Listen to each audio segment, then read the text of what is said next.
Welcome to the Rethink Sales Show. My name is Derek Kelly. I am joined by the wonderful Jim Shorkey.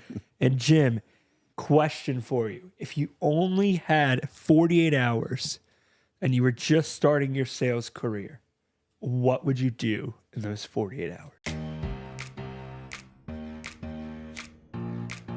How you can be the greatest salesperson on the planet. I would find an idea that is proven to be successful in terms of a process, a sales process. And if I only had 48 hours before day one of selling, I would study that process literally all day long for 2 days. I would take notes, I would highlight, I would role play, I would practice. I would get ready based on this process. So as always, the first step is to define exactly what it is that I want to do. So we're talking selling. Secondly, why do I want to do that? Does my reason why make me cry? And then seek expert counsel to find somebody who's done what I want to do successfully and literally just copy, right?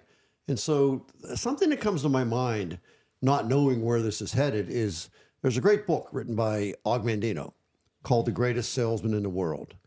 And not knowing anything other than that title, I would think, geez, I want to be the greatest salesman in the world, or at least runner up, right? So I would get that book. And it's a very reasonable book to read. That would be challenging, but I probably could. But I would continue to study after the fact. And one of the first principles from the greatest salesman in the world is, I will greet this day with love in my heart. And you've heard about me talking about selling from the heart. So when that client hits the showroom floor, or I call them, whatever the case may be, to introduce myself in some way, shape, or form, I want to make sure that I'm doing it with love in my heart. And what a great scroll from the greatest salesman in the world. I will greet this day with love in my heart. Another scroll, and I don't know the exact order of them, but another one is, I will persist. That's another one. Oh my goodness gracious. I read that thousands of times along with the other ones. I went through the whole book exactly as Og Mandino recommended that Feed do that. So does that answer your question? That's a tough one. 48 hours is a tough. Yeah, I figured you're always having me try to trip you up. And I was like, well, what if you only had 48 hours? I don't know that it's realistic, 48 hours, but I would start there. And then my approach would be to keep going. So I would go 48 hours, day one, probably wouldn't have it quite down right yet, but I would keep going. And so by the time I get to day 14 of that first 14 days of selling, I would have that really locked in. Yeah. And so day 15 would be a real good day. Day one might not be so good. You know? Yeah. That's generally how success works. Day one of any new idea is a tough day. Yeah. I just don't know what I'm doing. Day two may be tougher, but as I persist and persist, I gradually figure out what that process is, and then I stick with it. I think as a person. And when I was in the automobile business and teaching sales, one of my instructions to the salespeople was to stop looking for deals. Stop looking for car deals. Start looking for customers/clients. Treat those clients that you find the very best way possible, which that's the process. Treat them the very best way that you can. And the deals will find you. They'll come looking for you. Okay? That's how it works. That's what I taught. And it does work. Yeah. It does work. Quit worrying about selling and get on treatment. And when you get on treatment, you're creating value. When you create value, the client gets interested. It's valuable, right? It's valuable. You're solving a problem. Yeah. Right? Somebody's coming to you with a problem of, hey, I need a vehicle. I'm ready to get rid of this other one for whatever reason they have. Can you help me? And that's the sales process. So we have to have a very defined, very clear-cut, very well-documented sales process. And then my job as a salesperson is to follow that process. So that's what I'd be working on day one, day two, day three, is learning the process and following the process and doing exactly what my team tells me to do, because I'm just a brand new guy. I don't know anything. And so when I first started selling cars, my dad taught me the process. And I really have to say, I didn't follow it the right way, and I failed. And I was very frustrated. And my dad sat me down, and we went through it again and again. We kept going through it. But eventually I did figure it out, and I did sell cars.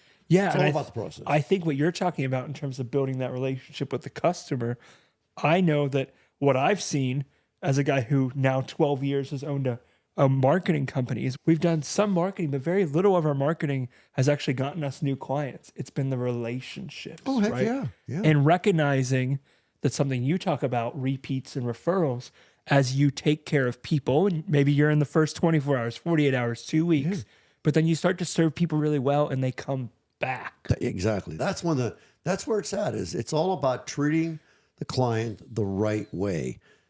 And in essence, the majority of that treatment is treating them the way they want to be treated. And if we could figure out the way they want to be treated and then do that, then we're going to sell some cars. Yeah, and let's take this a layer deeper because I was talking to Luke on the ride in, and he said, "What I like about Jim." I said, "What's that?" He said, "Jim does things excellently." And so I've heard you talk before if it's not just treating the customer right on the sale, right? That could almost sound, I'm treating you right so that you buy a car from me. Yeah, sure. That's what I want. Yeah. You did that, but you also, people brought in dents and you'd sometimes fix them for free, right? Yeah. There was this level of, it wasn't just a one-time transaction of, Oh gosh, no. let me take care of your needs so you buy a car from me. Yeah, there was that. But you also, it wasn't just like you were trying to manipulate them to get a sale and then see you later, hope I never talk to you again. Let me give you some math. I'm a very mathematical person. I do believe in probability. And so when the client comes into my dealership and I've never met them before, I don't know these folks, him, her, them, I don't know this client. So when I treat them the right way on a one-on-one basis, that increases the probability that I'm going to sell them a car. And so now I have 10 clients, 10 separate clients. And if I treat all 10 the right way, I'm going to have a higher chance of selling those 10 people a car. That said, I'm not going to sell them all. Nobody sells them all. But what I'm looking for is a percentage of that 10 to buy a car for me. And in my day, if you could sell 3 out of 10 people a car, you were doing pretty darn good. So if you think about it, that means you're not going to sell 7. So the clients that walk through the showroom floor that I've never met before, let's assume that number is 3 out of 10. Okay. Now I have 7 left over. Now of those 7 that are left over, if I bring them back into the dealership through the fact that I treated them right the first time and I did proper follow-up and I took care of them after the initial conversation, if I get 7 back, I'm going to close half of those. Do you hear the math? First time around, 30%. Second time around, 50%. Yeah. And this is the numbers back from my day. I think the numbers are much better than that now, but 50%. So we don't want to neglect the 7, right? That's where follow-up is so important. Now that said, if I sell somebody a car and they come back to get a second car, those 10 people that come back to get a second car, I'm going to close north of 50% of those people. Yeah, right. Okay, I'm going to sell north of 50% of those people. Also, the other part of it is if I treat them really good and they send somebody my way, I'm going to close north of 50% of those people. So if you want to make the job more efficient, then you want to be in what we call the be-back business, which is all about treating the client right the first time around. And then when we sell a car, we're going to treat them so well that they're going to want to come back and buy another car, whether it be a year from now or 2 years. It doesn't matter. It doesn't matter. The point is they're coming back to buy another car, and I'm in this for the long haul. So now I've got some people coming back that are called repeat customers. Those close at a much higher rate. But also in the interim of that first sale and the second sale a year from now, there's the opportunity for referrals. Yes. And so I treat them so well, they say, you got to go see this Jim Shorkey guy. He's a really cool dude. He took care of me. I love my car. I love the way they treat me there. Yeah, I'm going to recommend you go see them. So those people also close at a much higher rate. So if you want to make your job easier, then you're going to want to be in the be-back business. You're going to be in the repeat and referral business. So we work very hard at that. And I was actually having a conversation last night with my brother. He's 13 years younger than me. He's one of the owners at the Jim Shorkey Family Auto Group. And we were talking about CRM. Yeah. And he was talking about how we're just not doing in his opinion, not doing a real good job with CRM. I said, first of all, my first recommendation is stop calling it CRM. Yeah. What do you mean? What do you mean CRM? Why would we stop calling it that? What does that stand for? Customer Relationship Management. Let's start calling it that. And let's start doing that. CRM is meaningless. Customer relationship management takes on a meaning. Yeah, and there's like software for it, right? It can become But everybody calls it CRM. Let's call it what it is. And so what are we doing when we work with, air quotes, CRM? We're managing our relationships with our customers. If we could just keep, like Stephen Covey said, begin with the end in mind. So what is the end in mind? The end in mind is to have a better relationship. And I think that gets lost in the parlance of CRM. How's your CRM system? I don't even know what that means. You know, a lot of people really don't. It means managing the relationship with the clients. That's what it means. And so let's do that. Yeah. And so if we get real good at managing those relationships, guess what? We are, in fact, going to get more B-backs. We are, in fact, going to get more repeats. And we are, in fact, going to get more referrals. And I think the average salesman is lost in that whole idea. And so if you have the proper thoughts about it, then it becomes, I don't feel like doing this customer relationship management stuff. You don't feel like making money today? You don't feel like being the greatest salesman in the world today? Because that's really what the greatest salesman in the world is really all about. It's about creating relationships. I will greet this day with love on my heart. That's how I want my clients to be treated, with love.